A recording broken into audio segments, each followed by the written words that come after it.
La chance de mes parents, c'est que, et de ma famille, ils voient bien que c'est pas du tout pareil. Leur Guilain, parce qu'ils m'appellent toujours Guilain, eux. Peut-être qu'ils prendront l'habitude plus tard, Inch'Allah, de m'appeler Fares. Et ça me toucherait beaucoup. Et le son qu'ils ont par la télé, ils voient bien que c'est pas... Ils voient que dans mon comportement, j'ai pas changé vis-à-vis d'eux. Ils voient que c'est pas parce que je suis musulman que je me suis renfermé, que... Ils voient bien que j'agis pas comme ce qui se dit à la télé. L'islam, c'est pas un vaccin contre la connerie. Donc, si un saint non musulman se convertit à l'islam, ça fera probablement un saint musulman. Et si une tête de con non musulman devient musulman, ça fera probablement une tête de con musulman. Et, malheureusement, je crois qu'il n'y a pas de secret là-dessus.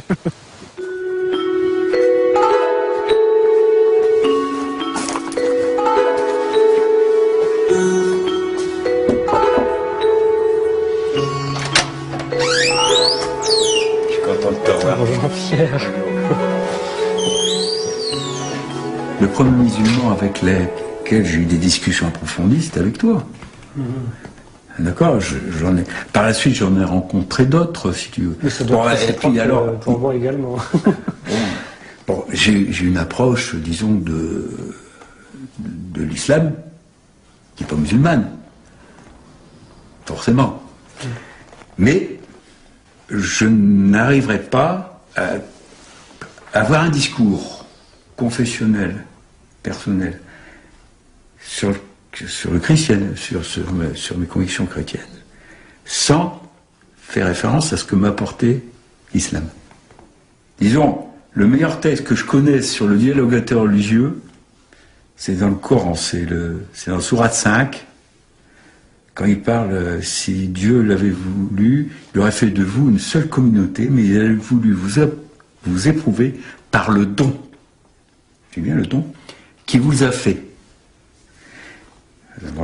Rivalisez entre vous par le bien, vous retournerez tous vers lui, je crois, et il vous éclairera alors sur vos différends. Je crois que c'est la charte même du dialogue interreligieux. Quand j'ai choisi de me convertir à l'islam, bon, j'ai vécu tout un ensemble de tensions, je t'en ai parlé à plusieurs reprises, avec ma famille, ça n'a pas été très aisé à gérer, notamment avec mes parents qui n'ont pas compris ce basculement vers l'islam. Mon père me disait, si tu veux être religieux, fais-toi curé, mais tu n'as pas besoin de devenir musulman et de changer de religion. Et là, les copains ont joué un rôle, les amis musulmans ont joué un rôle très important pour me permettre justement de cadrer cette relation et de gérer cette tension. Et les amis musulmans du quartier me disaient, si tes parents, si ta famille te demande de faire des concessions, même dans certains éléments de ta pratique religieuse, il ne faut pas hésiter à le faire pour préserver cette relation qui est plus importante que tout. Au début, ça m'avait vachement interpellé, quoi. Il y a un truc aussi vraiment qui me fait vraiment pencher 10 fois plus pour l'islam que les autres religions, c'est que l'islam a un lien avec la science. Et pour moi, la science, c'est une manière d'expliquer le monde, comme le mystique, enfin, il y a plein de manières d'expliquer le monde, et le fait que l'islam ne contredise pas la science et l'inverse, c'est vachement intéressant. C'est un cadre, en fait, pour moi, l'islam. C'est un cadre dont tu peux te servir tu peux t'en servir dans ta vie, dans la vie de tous les jours, quoi. Dans l'islam, quand il y a un problème, il y a une solution. On peut trouver donc une solution à travers le Coran, à travers les hadiths, à travers la tradition, on peut trouver une solution. Je peux comprendre effectivement que on puisse se tourner vers l'islam, car par la rationalité, il y a peut-être une plus grande clarté, une plus grande simplicité, si vous voulez.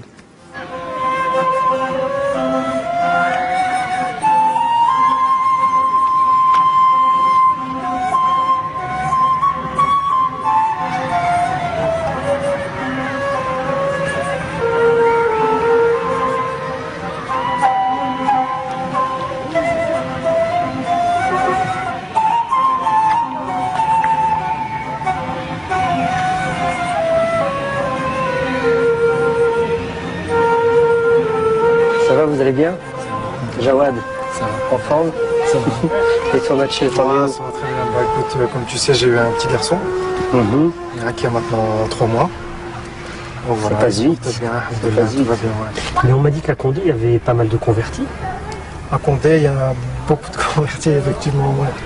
Il y en a, on va dire, de plus en plus même. Hein. Ouais, ça se compte peut-être en... Allez, je vais dire qu'il y en a une vingtaine peut-être. Mais qu'est-ce qui fait que dans un petit patelin comme ça, on a autant de convertis?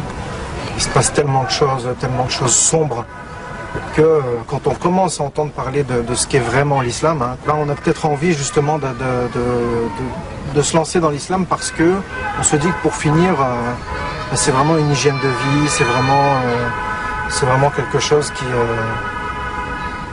pourrait entre guillemets nous cadrer, quoi. Et je pense que les jeunes ont besoin de ça. Vous ne pensez pas que le converti a l'obligation quelque part de prendre certains traits culturels au péril d'être Alors voilà, rejeté c'est des fois malgré lui qu'il va devoir entre guillemets s'intégrer. Toi, dans ton cas, comment tu vis la chose? Moi, franchement, Miro, je vais pas te mentir, ça s'arrêtait juste à la shorba ou à la hirra de Ramadan, quoi, du soir de Ramadan.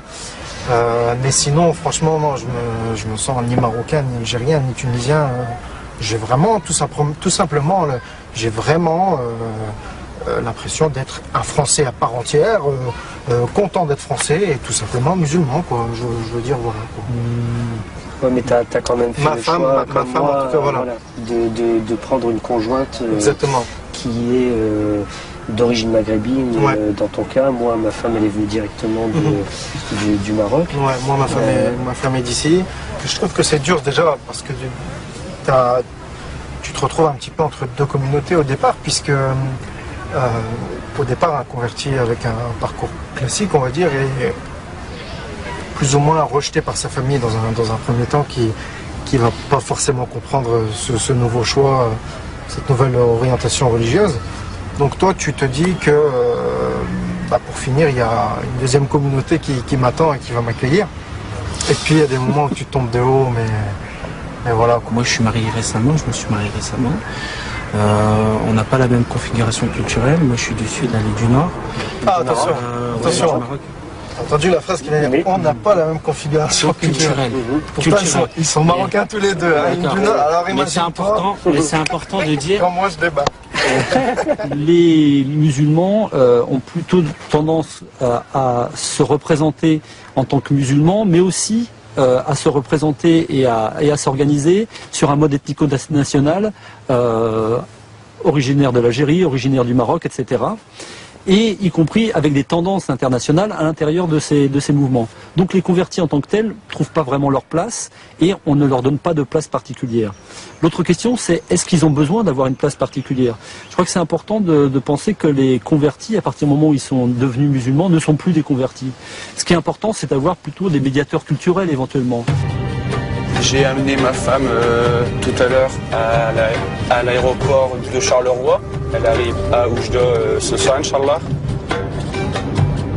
On se marie là-bas le 29 juillet, Inch'Allah. Et donc là, elle y est partie 10 jours avant pour finir tous les préparatifs de là-bas. On a choisi de nous se déplacer avec sa famille d'ici et ma famille, pour que tout le monde puisse profiter de ce moment important dans la vie d'un musulman, ce qui est le mariage.